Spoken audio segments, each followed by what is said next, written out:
አንተም አንቺም በሱ ዘንድ የተረሳችሁ አይደላችሁም።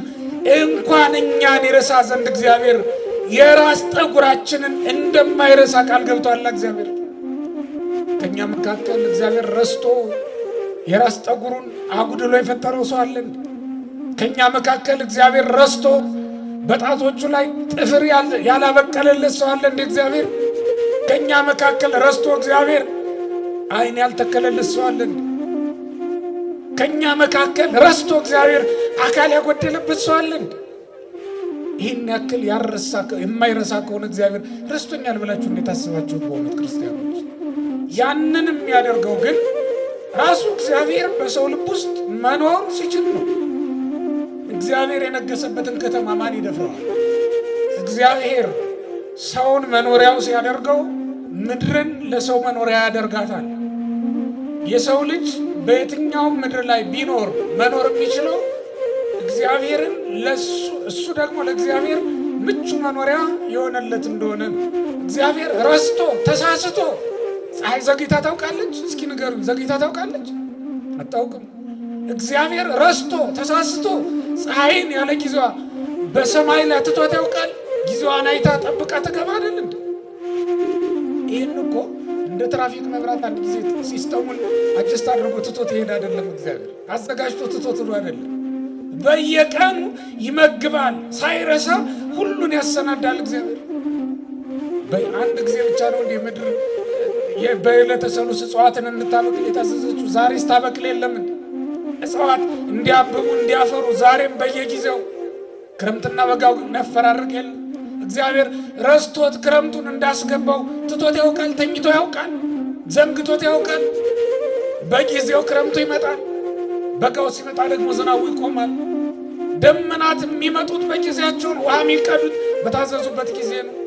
ደመና እኮ ዛሬም አለ፣ የበጋ ደመና ግን ውሃ ቀድቶ ከውቅያኖስ ውሃ ጠልፎ አምጥቶ በምድር ላይ ሲያፈሳ እንመለከተው። ለምን? እግዚአብሔር አይረሳማ፣ በሰዓቱ ነው የሚያደርገው።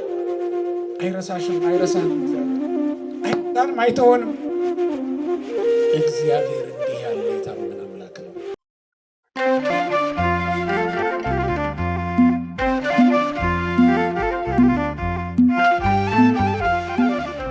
በስመ አብ ወወልድ ወመንፈስ ቅዱስ አሐዱ አምላክ። ክቡር ርዕሰ ርዑሳን ቆሞስ አባ ተክለ ማርያም፣ የዚህ ታላቅ ገዳም ዋና አስተዳዳሪ፣ ክቡራን ሊቃውንተ ቤተ ክርስቲያን፣ የተወደዳችሁ የልዑል አምላክ የሕያው እግዚአብሔር ቤተሰቦች፣ በወደደንና ባከበረን በልዑል አምላክ በሕያው እግዚአብሔር ስም እንደምን ዋላችሁ? እንደምን አመሻችሁ? ለዚህ ዕለት ለዚህ ሰዓት እንኳን አደረሳችሁ። አሜን። በደሙ ያጠበን ከባርነት ቤት አውጥቶ ወደ ልጅነት የመለሰን በዚህ ዓለም ፋንታ መንግስተ ሰማያትን ተስፋ አድርጎ የሰጠን በኦሪት ፋንታ ወንጌልን የሰራልን ወደዚህ ዓለም ወርዶ ተወልዶ እኛን መስሎ እኛን ያዳነን የአባቶቻችን አምላካችን መድኃኒታችን ኢየሱስ ክርስቶስ ከባህሪ አባቱ ከአብ ከባህሪ ሕይወቱ ከመንፈስ ቅዱስ ጋራ ስሙ ዛሬም ዘወትርም ለዘላለም የተመሰገነ ይሁን።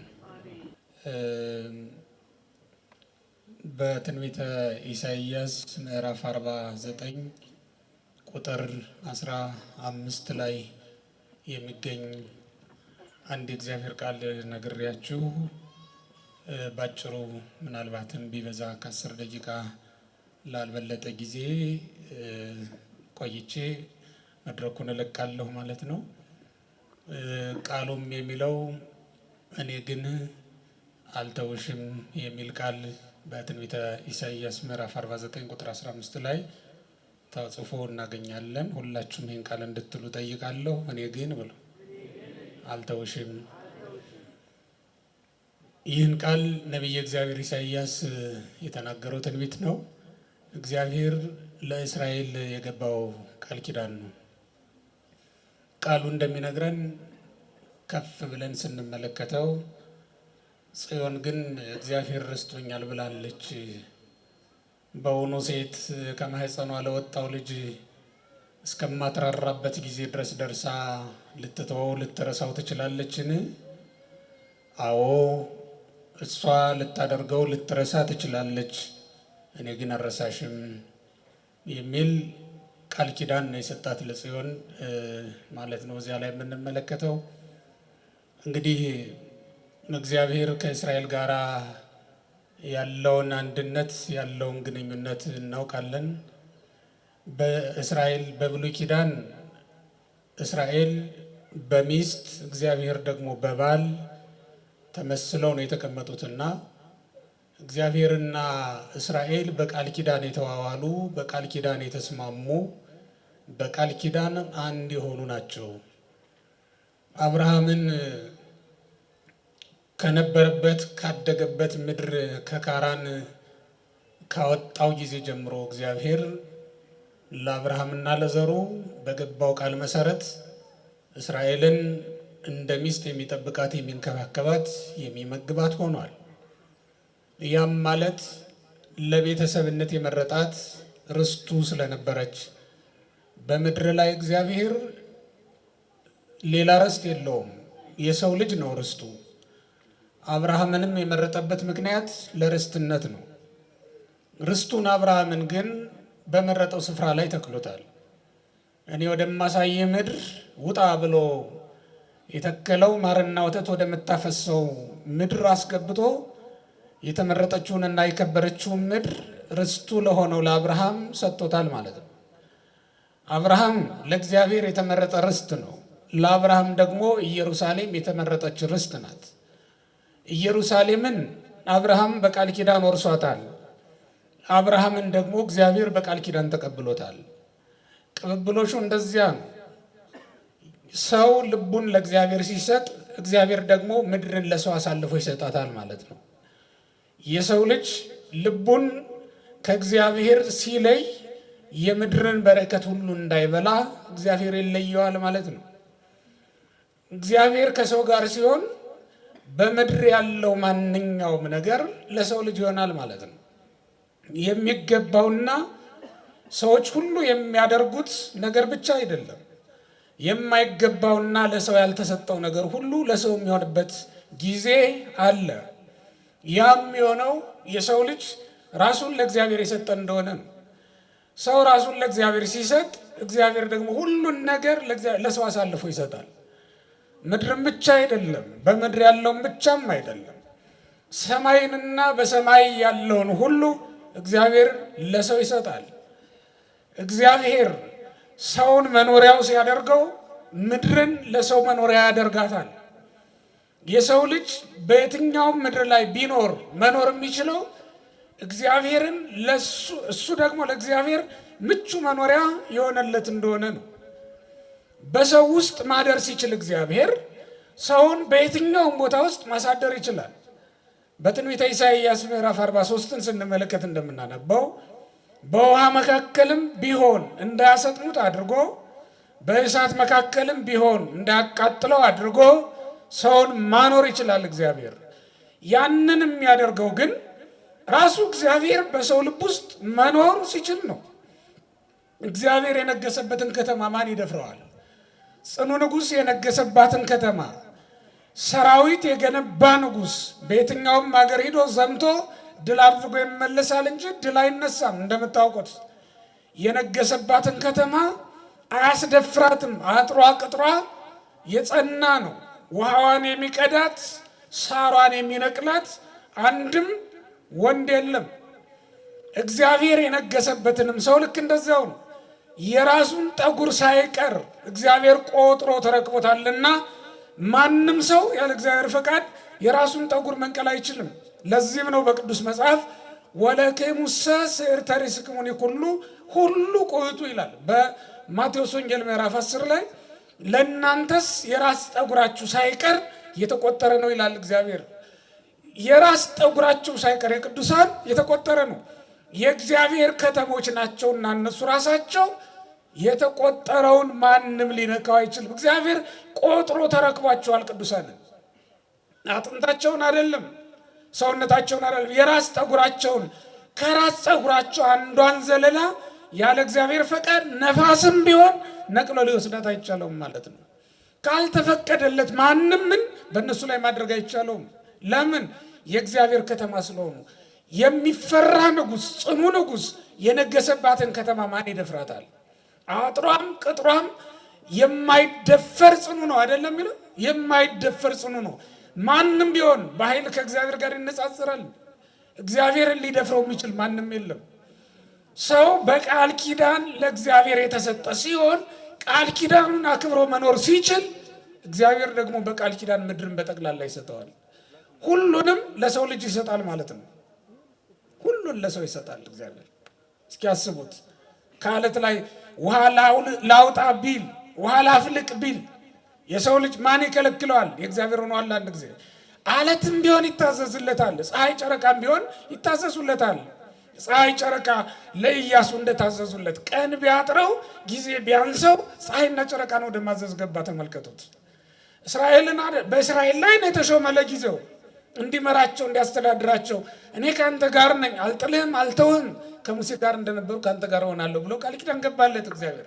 በመጽሐፈ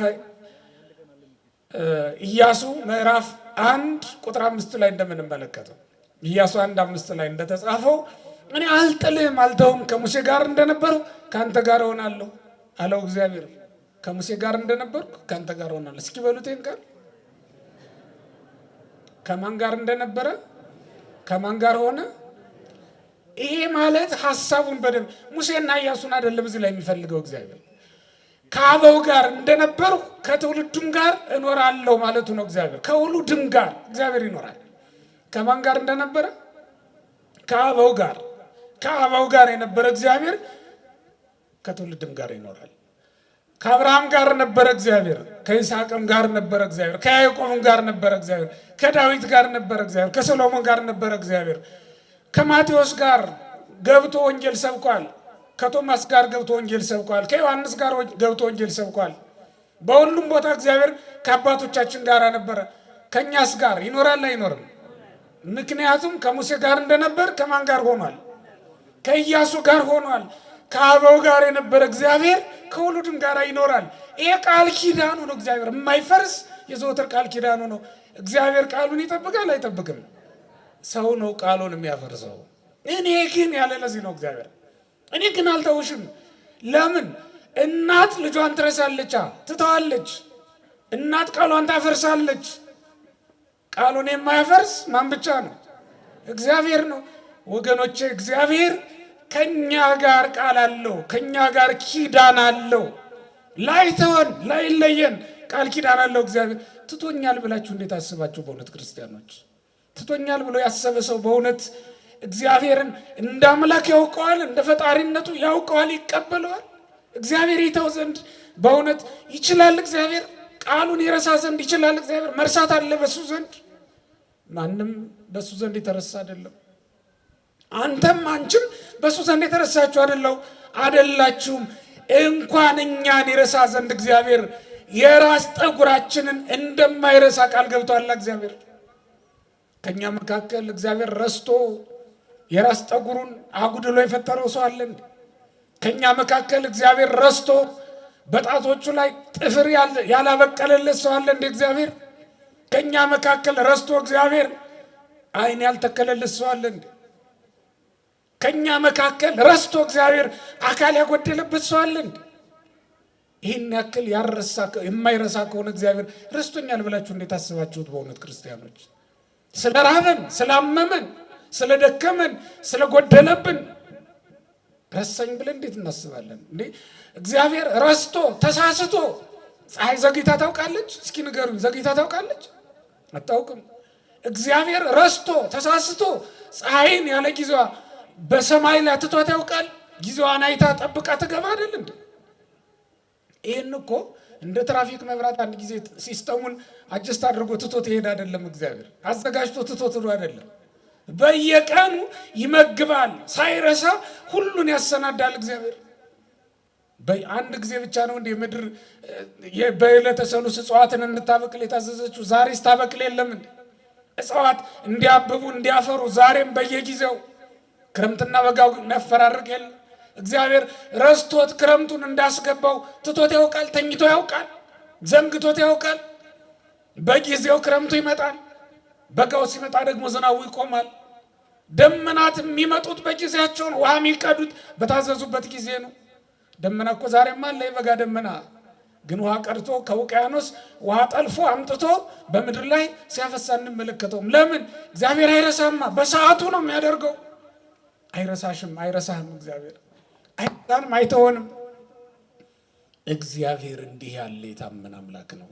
አይረሳንም በሉ ክርስቲያኖች፣ አይረሳንም። መቼም ማንንም አይተውም።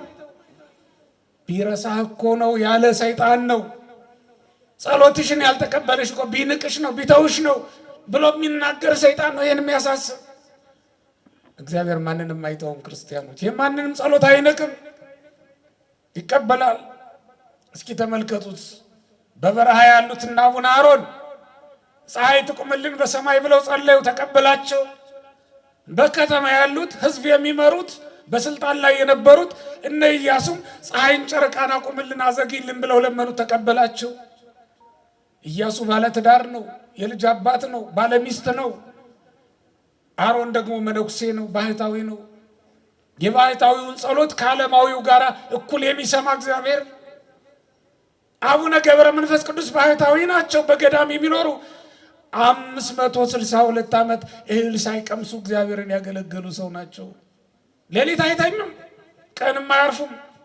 ሌሊትና ቀን ሳይቆሙ እንደቆሙ ሳያርፉ ያገለገሉ ጻድቅ ናቸው። 562 ዓመት እንደቆመ ሳያርፍ ያገለገለው ባህታዊ የለመነውን ጸሎት እንደሰማ ሁሉ አብርሃምንም ጸሎቱን ተቀብሎታል። ተመልከቱት። አብርሃም ከሚስቱ ከሳራም አልፎ ከአጋር ልጅ የወለደ ሰው አይደል እንዴ? እንዲህም ሆኖ ግን እግዚአብሔር አልረሳውም፣ ቃል ኪዳኑን አላጠፈም። የትኛው ኃጢአትህ ነው አንተን ተራራ ሆኖ እግዚአብሔር እይታ የሚጋርድህ? የትኛው ተራራ ነው ከእግዚአብሔር ጋርዶ እንዳንተያይ ያደረገን? እግዚአብሔር የማያየው ቦታ አለ? እግዚአብሔር የሚሰወረው ቦታ አለ? በእውኑ እግዚአብሔር ቢተወንስ ኖሮ መኖር እንችላለን? መኖር እኮ አንችልም። የተዋችሁት ቤት በበነጋው በሌላ ቀን ብትሄዱ ሸረሪት ወርሶት አይደል የምታገኙት?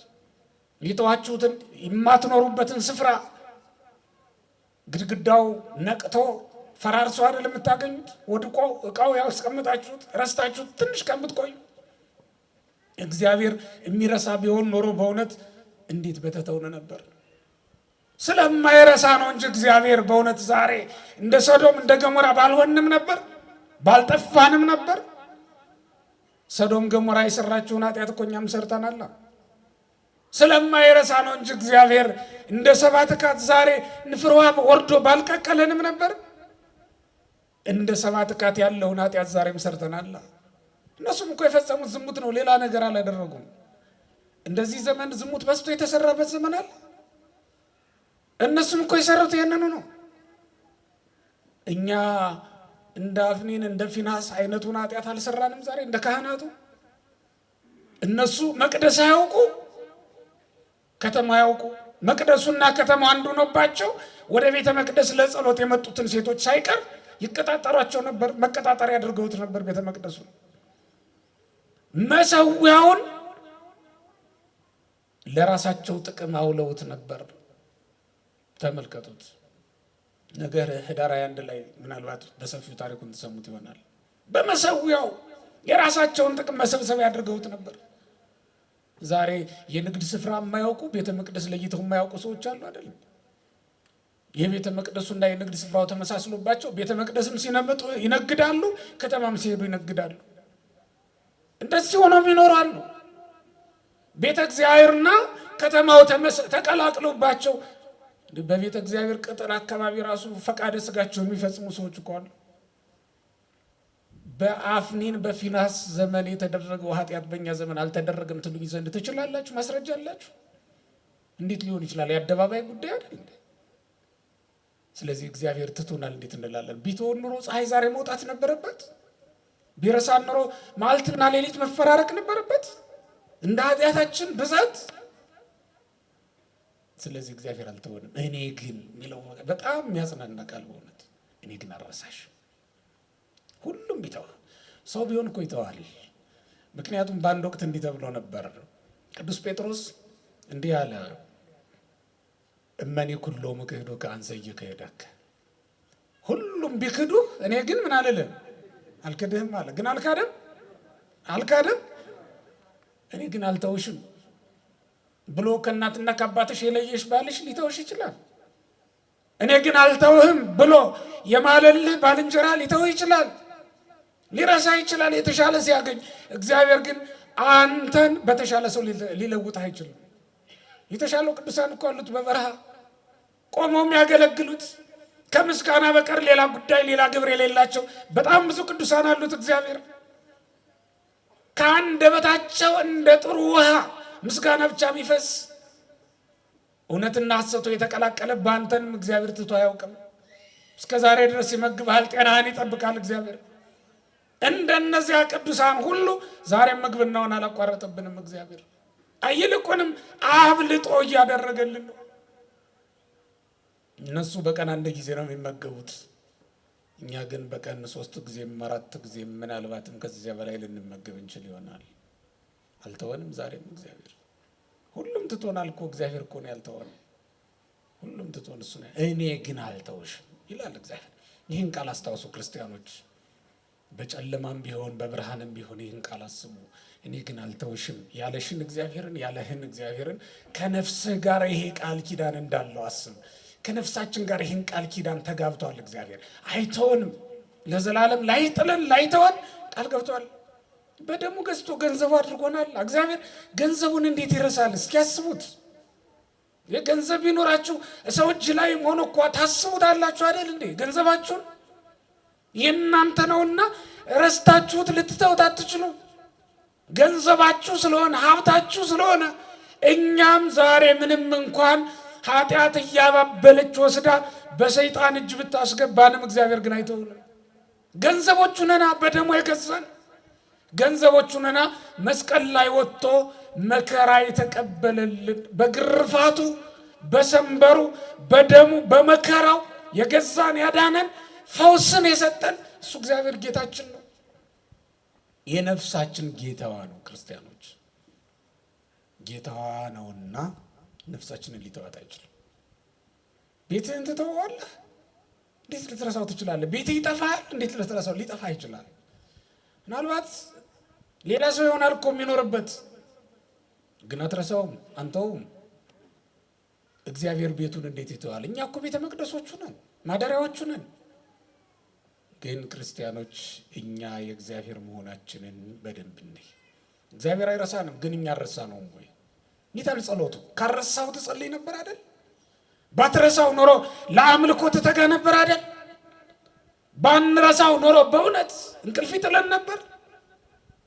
ነፍሳችን ስምጥ ያለ እንቅልፍ ውስጥ ነው የወደቀችው እኮ ረስተነው ነው እግዚአብሔር። ቅዳሴው ያለፈን ረስተነው እኮ ነው እግዚአብሔር፣ ረስተነው ነው። የታመሙትን መጠየቅ ያቆም ነው። ምህረትን ማድረግ በጎ ነገርን ማድረግ እንችላ ያለው ረስተነው እኮ ነው እግዚአብሔር። ሰው እያስቀየምን እየኖርን ያለ ነው በሰላም። ሰው አስቀይሞ መኖር በጤና ምንም ሳይኮረብተው የሰው ገንዘብ በልቶ ከሰው ጋር ከወንድሙ ጋር ፊት ተዟዙሮ እንዴት ይሆናል? ሰው ማስቀየም እግዚአብሔርን ማስቀየም እንደሆነ ረስተው ነው። አዎ እኛ ግን እንረሳለን፣ እግዚአብሔር ግን አይረሳንም። አሁን እኛ እንተዋለን፣ እግዚአብሔር ግን አይተወንም። አሁን እኛ እንጥላለን፣ እግዚአብሔር ግን አይጥለንም። እኛ እግዚአብሔርን ረስተነዋል፣ እግዚአብሔር ግን እኛን ረስቶን አያውቅም። በእውነት ክርስቲያኖች እውነቱ እሱ ነው፣ የማይረሳን እሱ ነው። አንድ አባት ምን ይላሉ? እንደውም ጊዜ የማይሽራቸው 2 የፍቅር አይነቶች አሉ ይላል። አንዱ እግዚአብሔር ለሰዎች ያለው ፍቅር ነው። እውነት ነው አይደለም? እውነት ነው። ሁለተኛው ፍቅር ደግሞ ሰው ለምግብ ያለው ፍቅር ነው ይላል። እውነት ነው አይደለም? እንዴ ለምግብ ካለን ፍቅር የተነሳ ከሆነ የምግብ አሰራራችን ራሱ አይነቱ መብዛቱ፣ ይሄ ብፌ የሚነሳበት ቤት ገብታችሁ ታውቃላችሁ? ይሄ ሁሉ ምግብ በምድር ላይ አለ የምትሉበት ቤት አለ። ለዛውም ደግሞ የበለጠ ልታዩ ትችላላችሁ። ሰው ለምግብ ካለው ፍቅር የተነሳ በተለያዩ ጊዜያት የተለያየ ነገር ያደርጋል። ይህንን እምላችሁ ለምንድን ነው? እኛ ምግብን እንደማንረሳ ሁሉ መብልን እንረሳለን እኛ። እንደውም እግዚአብሔር በፊታችን ያደረገው ሆዳችንን እንዳንረሳው ፈልጎ ነው መሰል። ነገሩ በጀርባ የሚሆን ምን ትረሱት አይመስለኝም። ትረሱት አላችሁ? አይ አትረሱም።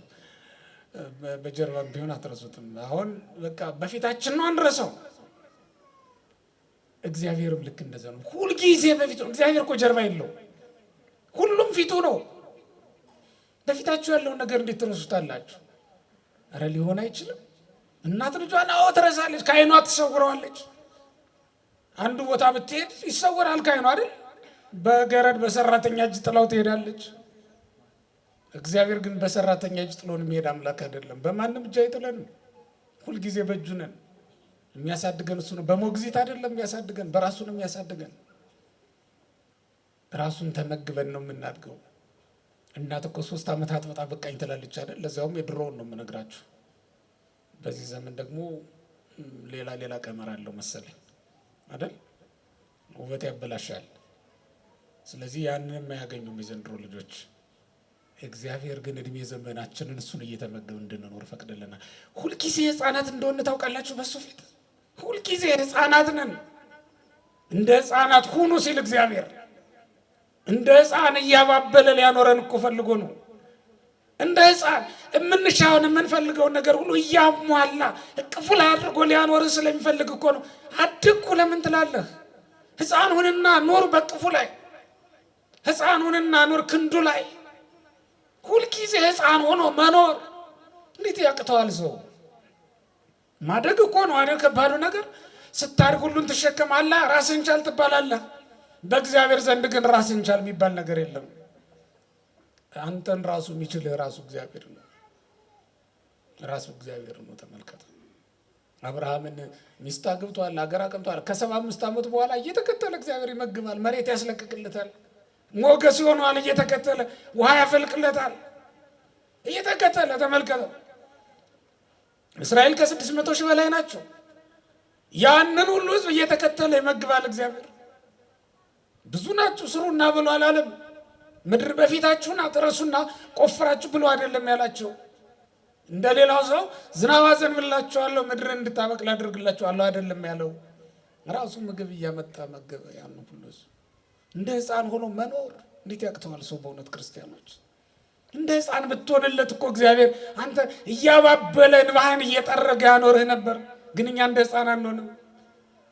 ክፉ ነገርን በማወቅ አዋቆች ነን ብለናል። ክፉም በመለይ መልካሙን እኮ አይደለም። አዳምና ሔዋን እኮ መልካምና ክፉን በመለየት በማወቅ ነው በቃ ከቅፉ የወጡት በመጀመሪያ። አሁን ህፃን ልጅ መልካምና ክፉ ለይቶ አያውቅም አይደል?